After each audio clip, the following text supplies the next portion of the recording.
Thanks, Brian, for those kind words, and I really appreciate it.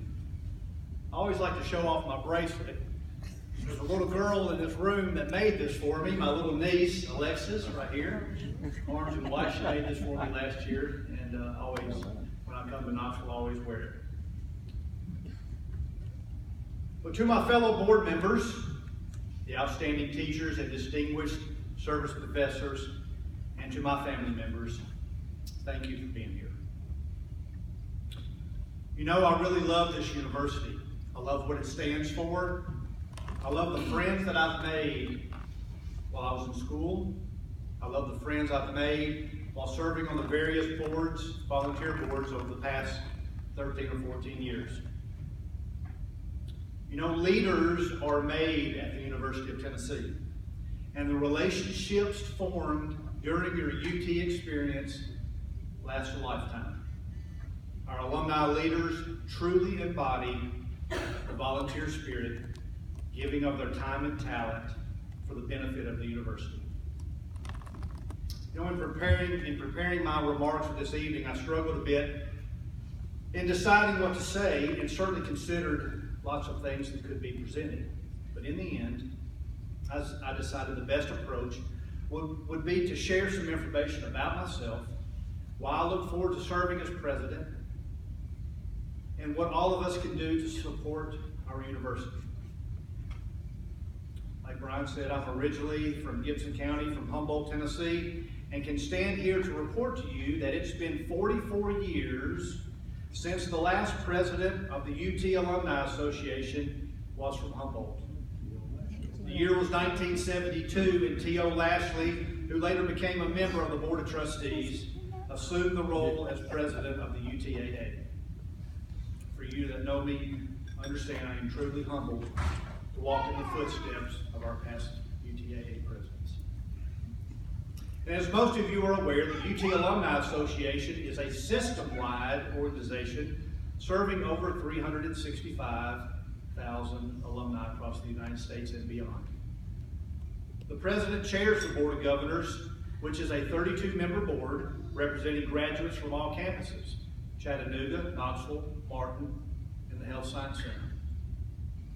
This organization is important not only because of its size, but also because it represents a vital constituency of the university. If you step back for a minute, it is safe to say that there are three main constituencies of a university. One, its students; two, the faculty and administration; and three, the graduates of the institution. While students, faculty, and staff may change from year to year, the alumni body is the one permanent group. Once someone becomes a graduate from one of our campuses, they are forever linked as an alumnus of the institution. I'm a multi-generation legacy of UT dating back to the late 1800s.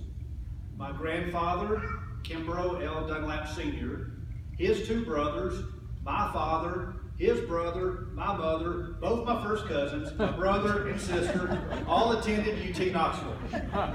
And my uncle and first cousin expanded their UT experience by then graduating from the Health Science Center in Memphis. As we move forward, other generations have formed links to the UT campuses, with my son, Kimbrough L. Dunlap IV, whom we call Brody, having attended UT Knoxville, and my nephew Keaton, who will be a freshman at UT Martin this fall. And for all the Dunlap men, they were all SAEs at UTK, every one of them. Tradition, loyalty, and history are terms often spoken by our family for generations. And I literally got my start in Knoxville, born right here at Fort Sanders Hospital when my parents were seniors at UTK. Then 18 years later, when I decided to attend UTK, my father was so excited that he and mother decided to join me at summer orientation like most parents did. You see, I think Dad wanted to make sure that I signed up for the proper classes and lived in the dorm of his choosing, not mine.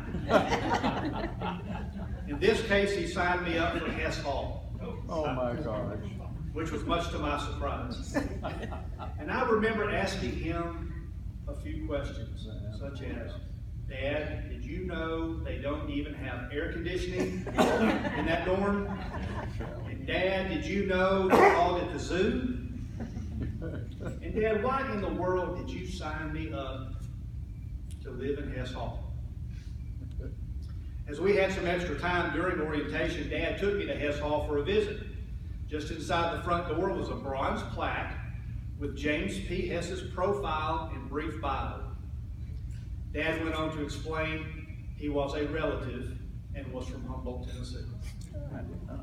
James P. Hess was the nephew of my great-great-grandmother, Sue Hess. You know, all of this was great, but the new dorms at the time were in Presidential Courtyard. And I remember thinking to myself, why couldn't my relative have been named Carrot or Reese?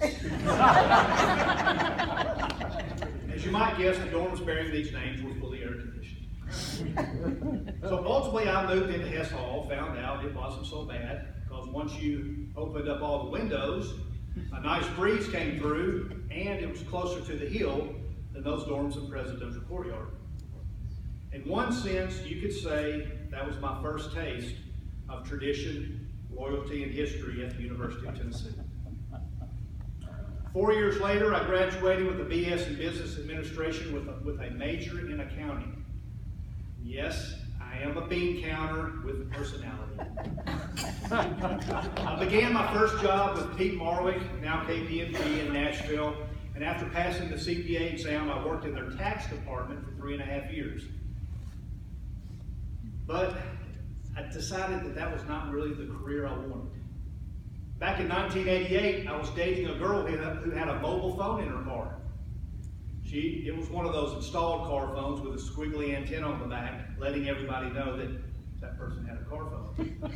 And I thought it was pretty cool and wanted to drive her car all the time. And of course, I used her phone a lot to call all my friends.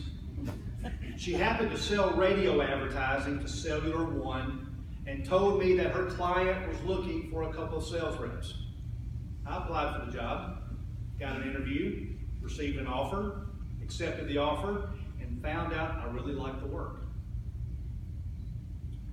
All of which is great, except I now had to tell my parents that I went to college for 4 years, spent all their money on school and the CPA exam, and was leaving the job with Pete Marwick, the big accounting firm, so that I could work for Cellular One selling car phones. Oh boy, you could have heard a pin drop after breaking the news to them on that. Since my grandfather, Bebo, that's what I called him because I couldn't pronounce Kimbrough, started his own insurance agency called the Kimbrough Dunlap Insurance Agency, which my father later joined him. I used the rationalization that they were in sales, which is what I would do with Cellular One.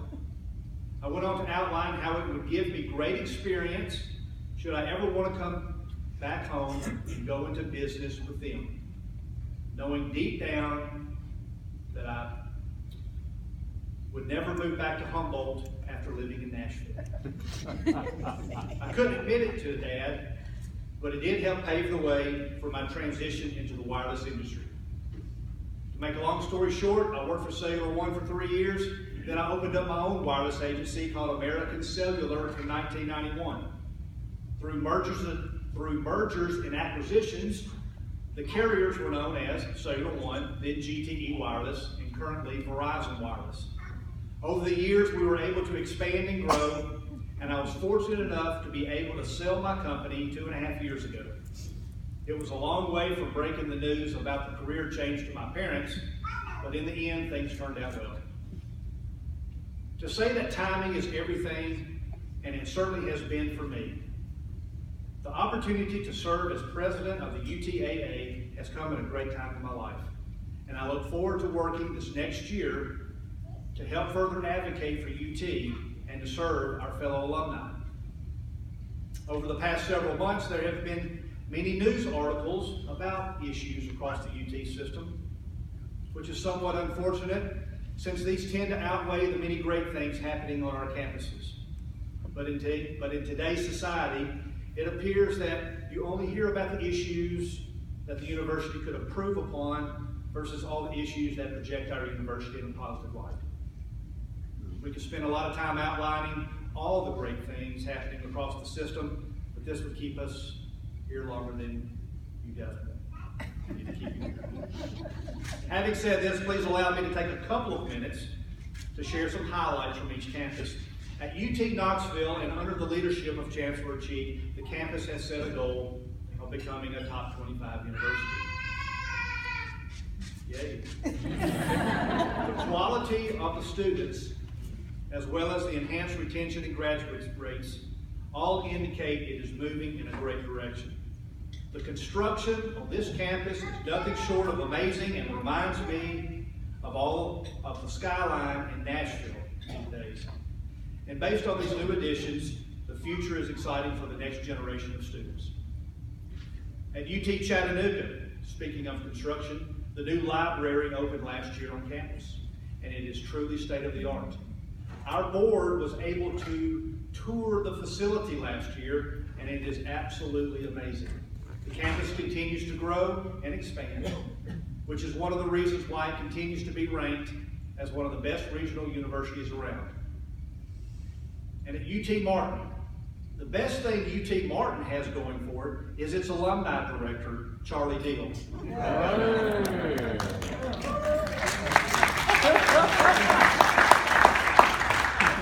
Some of you know UT Martin serves a unique and critical role in educating students from the western section of our state. It has been a leader in online education as this has developed, and has what is considered to be one of the best online graduate degree programs around. In addition, the class that just graduated a few weeks ago was the largest in the university's history, graduating with 825 seniors. At the UT Health Science Center, in addition to its role in educating the future healthcare professionals of our state, region, and nation, the Health Science Center is a leader in research and public service. An example of this would be the recent announcement of the UT Mobile Stroke Unit. It's an extended ambulance with advanced CT imaging capabilities launched by the College of Medicine. I read about this last month when I was thinking of something to say for the Health Science Center, and also talked to Tim. This UT Mobile Stroke Unit is the largest mobile stroke unit in the world, and UT is responsible for making it a reality. And it certainly hits home.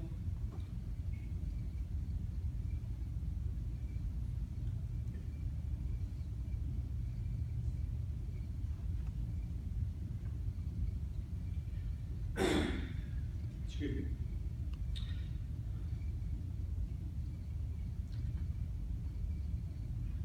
I'll get it out. It certainly hits home for me since my father passed away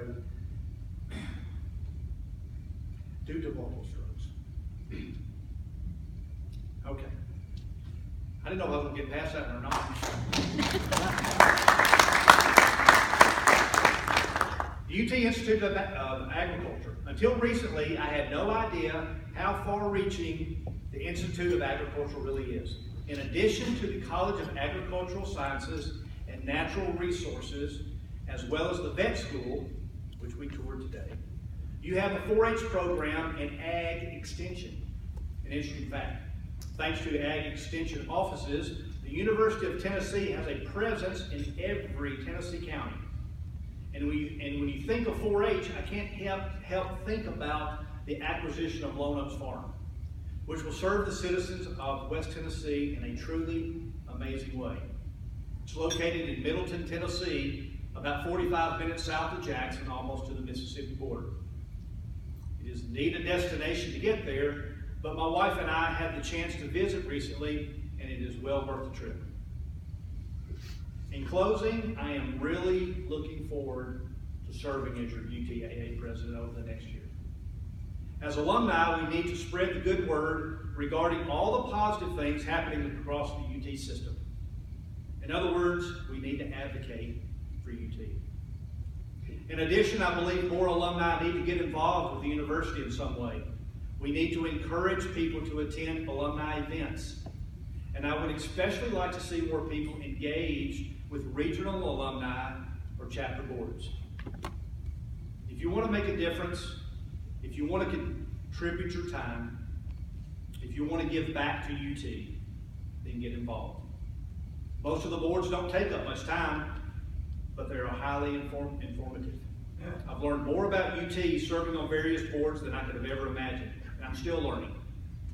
If you love your university, I encourage you to find time to give back and encourage others to do so. I look forward to working with all of you and know it's going to be a great year. I want to especially thank my wife, Paula, because she will be right there with me by my side during this incredible journey. Thank you for your time and attention, and thank you for your interest in our University of Tennessee. Thank you.